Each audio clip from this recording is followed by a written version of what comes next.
Ya, pada pagi hari ini saya ingin sharing itu dengan Bapak Ibu semuanya mengenai jadilah tenang di dalam doa pagi ini. Karena apa? Seringkali kita itu menghadapi masalah, tantangan, atau apapun di dalam kehidupan kita, pergumulan. Itu seringkali kita itu saat-saat ini tuh tidak tenang Bapak Ibu. Karena banyaknya yang terjadi di dalam kehidupan kita yang mungkin sekeliling kita ada yang, kalau saya sendiri mengalami mertua saya sakit ya kan, ada di rumah saya, dan mungkin pekerjaan kita dan mungkin pelayanan kita juga, kemudian juga kita masuk di dalam YPGM ini gimana ya kan, kita bisa support anak-anak untuk tetap bisa donatur itu tetap bisa, mereka bisa komitmen setiap bulannya. Nah, seringkali banyak hal yang kita alami di dalam kehidupan ini yang akhirnya membuat kita ini menjadi takut, menjadi khawatir, menjadi stres, menjadi depresi bahkan. Makanya saya ambil tema pada pagi hari ini, sama-sama kita mau semua itu menjadi tenang. Nah, ayatnya dari 1 Petrus 4 ayat 7, yaitu kesudahan segala sesuatu sudah dekat. Karena itu kuasailah dirimu dan jadilah tenang supaya kamu dapat berdoa. Ya, benar-benar saat ini sudah akhir zaman dan yang Tuhan mau adalah kita ini bisa menguasai diri kita dan kita jadi tenang supaya apa? Supaya kita bisa berdoa, dan di situ saat kita berdoa kita tidak membawa beban-beban pikiran kita tidak membawa masalah kita, tapi benar-benar kita berserah penuh dan bahwa percaya kalau Tuhan itu Allah yang sanggup menjawab setiap doa kita ya. Untuk apa kok kita ini harus tenang Bapak Ibu? Yang pertama, karena apa? Karena ketenangan itu bisa memberi kekuatan untuk kita ini bertindak benar dalam segala hal, apapun itu. Mungkin dalam keluarga, mungkin di dalam pekerjaan, mungkin di dalam pelayanan. Seringkali setiap hari kita akan menghadapi apapun persoalan dalam hidup kita. Karena apa? Kita masih di dunia, kita masih ada daging. Nah ini loh, kalau kita udah bicara tentang kedagingan, setiap hari itu kita berjuang untuk menghancurkan kedagingan kita ya. Jadi Amsal 19 ayat 2 ayatnya, tanpa pengetahuan kerajinan pun tidak baik. Orang yang tergesa-gesa akan salah langkah. Dan juga di Yesaya 30 ayat 15 dikatakan, sebab beginilah firman Tuhan Allah yang Maha Kudus Allah Israel. Dengan bertobat dan tinggal diam, kamu akan diselamatkan. Dalam tinggal tenang dan percaya terletak kekuatanmu. Tetapi kamu enggan. Ya. Dan di Amsal 21 ayat 5 dikatakan, rancangan orang rajin semata-mata mendatangkan kelimpahan. Tapi orang yang tergesa-gesa hanya akan mengalami kekurangan. Ya, dikatakan di Yesaya 30 ayat 15 itu benar-benar luar biasa ya, bahwa di dalam tinggal tenang dan percaya itulah terletak kekuatan kita. Tapi seringkali kita itu enggan, kita tuh nggak mau gitu ya. Pada saat kita menghadapi masalah A, nah, apapun itu yang terjadi, kita maunya pakai pikiran kita sendiri karena kita masih hidup di dunia ini Bapak Ibu. Dan kita kan terdiri dari roh, jiwa, tubuh. Ya seringkali apa? Jiwa ini yang keluar dulu, tubuh kita yang merasakan. Nah roh itu yang paling terakhir. Seringkali itu seperti itu. Itu juga saya alami saat-saat ini, saat saya menghadapi mertua yang sakit yang ada di rumah saya tinggal, itu saya seperti roller coaster begitu ya, ups and down gitu. Pas keluar beraknya misalnya, maafkan itu darah dan lain sebagainya, saya udah keinginan saya itu aduh langsung saya bawa rumah sakit, keinginan saya UGD. Tapi di situ Tuhan bicara, stop, kamu harus doa dulu. Apa yang saya mau? minta hikmat. Harus seperti apa yang harus dikerjakan. Dan di situ saya, oke Tuhan, belajar nurut gitu ya akan apa yang Tuhan mau dalam hidup kita. Memang nggak mudah, karena apa? Kita ngelihatnya pakai mata kita gitu. Kita ngelihatnya, aduh saat itu kondisi lemah seperti ini dan lain sebagainya. Secara manusia kita maunya langsung tindakan, tapi Tuhan nggak mau itu semua, Bapak Ibu. Tuhan mau apa yang Tuhan mau, itu yang kita harus kerjakan. Kalau Tuhan maunya kita ya ke rumah sakit UGD, ya nggak apa-apa. Kita akan bawa ke rumah sakit. Tapi nggak dengan penuh tergesa-gesa. Ayo begini. Dan nggak kalut sana sini. Enggak, semuanya tenang. Ayo dipersiapkan begini. Tuhan itu yang pegang kendali semuanya. Karena apa? Tuhan katakan, aku yang memegang nyawa daripada papa mertuamu. Kehendakkulah yang jadi atas papa mertuamu. Bukan di tangan dokter, bukan di tangan kepintaran manusia, siapapun itu, suster, obat, tidak. Tapi di dalam tangankulah nyawa papa mertuamu. Jadi akhirnya apa? Saya bisa melakukan sesuatu dengan benar. Bukan apa yang saya mau, bukan sesuai dengan kedagingan kemanusiaan yang saya mau, tapi apa? Dengan kehendak Tuhan. Apa yang Tuhan mau, itu yang saya kerjakan. Nggak hanya itu saja, di dalam pelayanan juga, di dalam pekerjaan juga, di dalam keluarga juga. Di sini ada juga, pas kebetulan keponakan saya juga saya sekolahkan ada di rumah sini.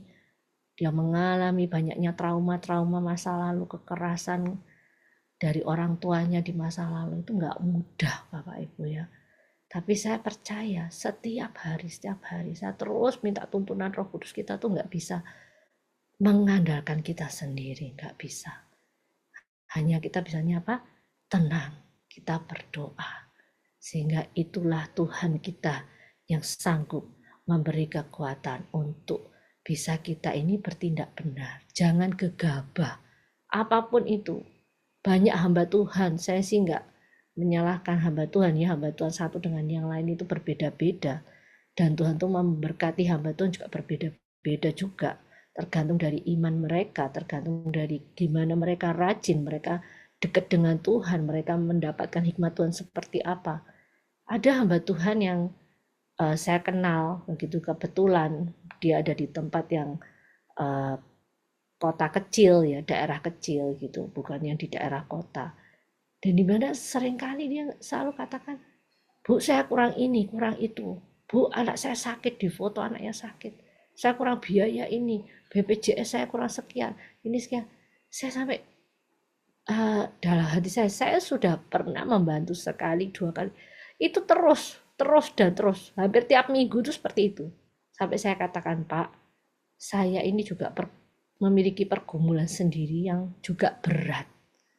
Nggak cuman Bapak yang punya pergumulan, tapi saya percaya kalau Bapak itu mengandalkan Tuhan, itu percayalah Pak, Tuhan itu yang akan menolong Bapak. Bukan manusia, saya menolong Bapak ada batasnya, saya katakan begitu. Tapi ingat, Tuhan yang maha besar itu, dia yang punya segala macam kekayaan, dia akan menolong Bapak dengan apa, kuasanya tidak terbatas.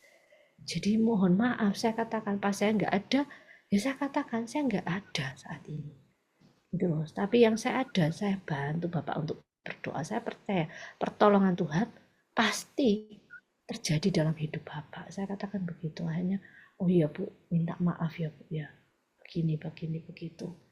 Jadi ya itulah yang terjadi Bapak Ibu saat-saat ini. Dan yang kedua adalah ketenangan membuat kita itu bisa berdoa. Tadi ayatnya yang pertama ya, 1 Petrus 4 ayat 7. Kesudahan segala sesuatu sudah dekat. Karena itu kuasailah dirimu dan jadilah tenang supaya kamu dapat berdoa. Dan dikatakan di Filipi 4 ayat 6 sampai 9.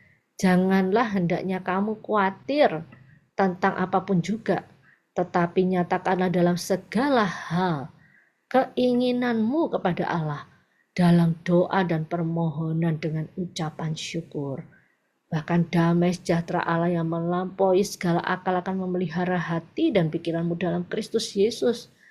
Jadi akhirnya saudara-saudara, semua yang benar, semua yang mulia, semua yang adil, semua yang suci, semua yang manis, semua yang sedap didengar, semua yang disebut kebajikan dan patut dipuji, pikirkanlah semuanya itu. Dan apa yang telah kamu pelajari, dan apa yang telah kamu terima, dan apa yang telah kamu dengar, dan apa yang telah kamu lihat daripadaku, lakukanlah itu. Maka Allah sumber damai sejahtera akan menyertai kamu. Amin. Bapak Ibu, kita harus bisa tenang. Untuk apa? Kita bisa berdoa. Berdoanya dengan pikiran yang bersih, yang dikatakan. Jadi itu ada dalam pikiran kita, masuk itu saat kita bisa berdoa, kita tenang, hati kita itu apa? Hati kita itu menjadi hati yang suci. Dan pikiran kita semuanya yang manis.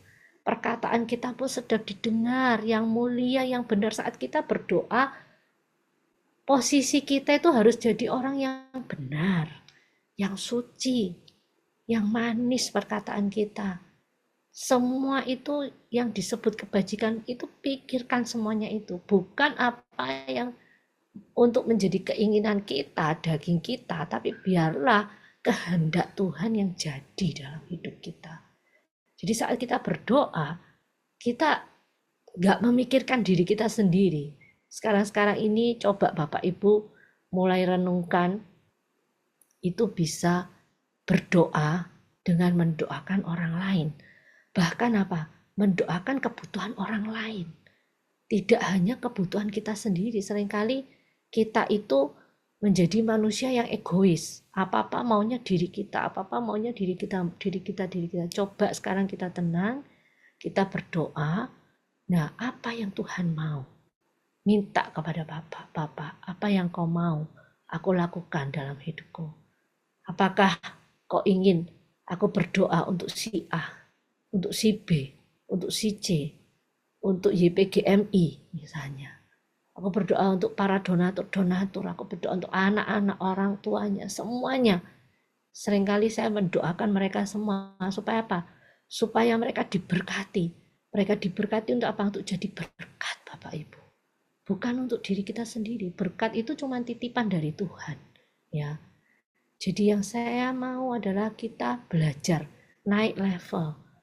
Kan saat ini kan semangat perubahan kan temanya saat ini di tahun ini. Semangat perubahan. Gak hanya setiap Selasa Pak Roy dan para leader itu terus memberikan kita semangat perubahan, tapi benar-benar ada perubahan yang terjadi di dalam kehidupan kita. Itu yang saya inginkan. Lewat Bapak Ibu semuanya yang ada di sini, kita diberkati untuk jadi berkat. Makanya untuk di Surabaya, di Jawa Timur khususnya, saya selalu berikan semangat, kekuatan bahwa ayo, pasti kita bisa menjadi chapter yang mandiri. Gak hanya chapter yang terus disupport oleh pusat. Tapi percaya saat kita mau, kita tenang, kita berdoa bagi para chapter-chapter kita semua. Kita berdoa bagi anak-anak yang kita support. Kita berdoa bagi orang tua yang kita support. Tidak ada yang mustahil. Bahwa Tuhan itu memberkati orang tua itu berlimpah. Sehingga akhirnya apa? Mereka pun hanya bisa menabur. Mereka bisa menabur. Dan puji Tuhan, di tahun ini ada satu chapter Surabaya yang memang sudah bertahun-tahun lamanya saya terus semangati, dan itu akhirnya lepas dari kita. Sekarang gereja mereka bisa mensupport anak-anak asuhnya sendiri. Nah, saya percaya semua di sini akhirnya apa? Berganti lagi. Akan ada lagi gereja lain, chapter lain yang akan kita support lagi. Percaya Bapak Ibu, meskipun kita serasa Bapak Ibu merasa kita nih di tempat yang kecil loh, yang terpencil loh, yang jauh dari mana-mana. Tapi bagi Tuhan itu nggak ada yang mustahil. Dikatakan janganlah hendaknya kamu khawatir tentang apapun juga, tapi nyatakanlah segala hal keinginanmu kepada Allah dalam doa dan permohonan dengan ucapan syukur. Nah, kita berdoa adalah apa? Dengan penuh damai sejahtera Allah. itu pasti pada saat hati kita damai, hati kita bersih, hati kita itu benar di hadapan Tuhan, maka apa yang kita doakan bagi Tuhan tidak ada yang mustahil. Tiba-tiba saja dikirimkan oleh Tuhan. Tiba-tiba saja apa yang Bapak Ibu tidak pernah pikirkan, itu yang Tuhan sediakan. Yang ketiga, ketenangan membuat iman kita bangkit, Bapak Ibu. Ya. Amsal 14 ayat 30. Hati yang tenang itu menyegarkan tubuh, tetapi iri hati membusukkan tulang. Dan di Mazmur 62 ayat 5, 6, dan 8 saya ambil. Hanya pada Allah saja kiranya aku tenang, sebab daripadanya lah harapanku. Hanya Dialah gunung batuku dan keselamatanku, kota bentengku, aku tidak akan goyah. Percayalah kepadanya setiap waktu, hai umat, curahkanlah isi hatimu di hadapannya. Allah ialah tempat perlindungan kita. Selah. Kita harus merenungkan pada saat ada selah, kita harus berdiam, kita harus merenungkan, kita harus tenang sejenak. Untuk apa? Benar-benar kita percaya bahwa Tuhan itu adalah Allah yang sanggup melakukan yang tidak ada menjadi ada dalam hidup kita. Ini juga ada pujiannya. Hanya dekat Allah saja aku tenang, daripadanya lah keselamatanku. Hanya Dia gunung batuku, hanya Dia kota bentengku. Aku tidak akan goyah selama-lamanya. Ya. Jadi kita belajar pada pagi hari ini bersama-sama, apapun saat ini yang ada di depan kita harus tenang. Bahan-bahan pokok semuanya naik, cabai, bawang, brambang, semuanya, telur, beras, gula, minyak, semuanya naik. Tenang. Karena apa? Tuhan kita Allah yang pasti menyediakan apa yang kita perlukan. Wah, sekolah anak naik, Bu.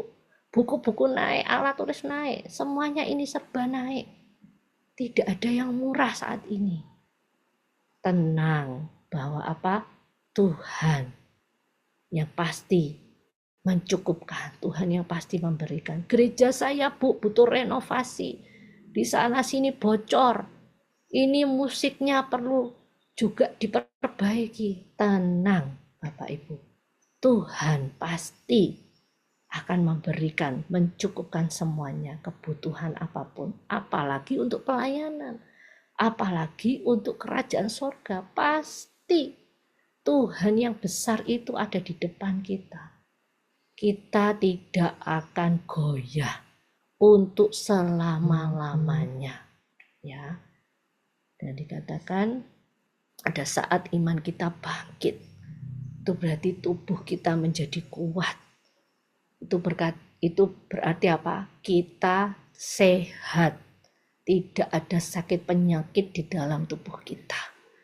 Dan pada saat kita sehat, kita terus berdoa kepada Tuhan. Tuhan, saya juga mau Kau pakai untuk apa? Untuk membuat sehat orang lain. Yaitu apa? Berdoa bagi orang lain. Kembali lagi, untuk orang lain. Iman kita bangkit, kita juga harus membangkitkan iman orang lain, Bapak Ibu. Bukan untuk kita sendiri lagi, bukan apa-apa egois, ya kan? Tapi kita harus berpikirkan apa? Tentang orang lain lagi. Itu.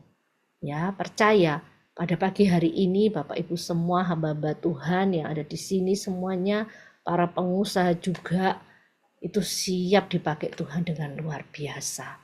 Karena apa? Karena ada ketenangan di dalam kehidupan kita. Dan kita tidak takut apapun juga karena Tuhan selalu beserta dengan kita. Ada ayat-ayat yang dimana saya itu sangat-sangat diberkati dan menguatkan saya di dalam kehidupan saya sampai dengan detik ini, yaitu Filipi 4 ayat 13. Segala perkara dapat kutanggung di dalam Dia yang memberi kekuatan kepadaku. Dan Filipi 4 ayat 19, Allahku akan memenuhi segala keperluan menurut kekayaan dan kemuliaannya dalam Kristus Yesus. Dan sebab aku ini mengetahui rancangan-rancangan apa yang ada padaku mengenai kamu. Demikianlah firman Tuhan, yaitu apa? Rancangan damai sejahtera dan bukan rancangan kecelakaan, untuk memberikan kepadamu hari depan yang penuh harapan. Selingkali kata-katamu itu saya ganti dengan nama saya. Sebab aku ini mengetahui rancangan-rancangan apa yang ada padaku mengenai Irin. Demikianlah firman Tuhan, yaitu rancangan damai sejahtera dan bukan rancangan kecelakaan, untuk memberikan kepada Irin hari depan yang penuh harapan.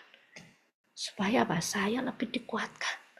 Ulangan 31 ayat 8. Sebab Tuhan, Dia sendiri akan berjalan di depan Irin. Dia sendiri akan menyertai Irin. Saya ganti dengan nama saya. Dia tidak akan membiarkan Irin dan tidak akan meninggalkan Irin. Janganlah takut dan janganlah patah hati. Saya ganti semua itu dengan nama saya. Sehingga benar-benar apa?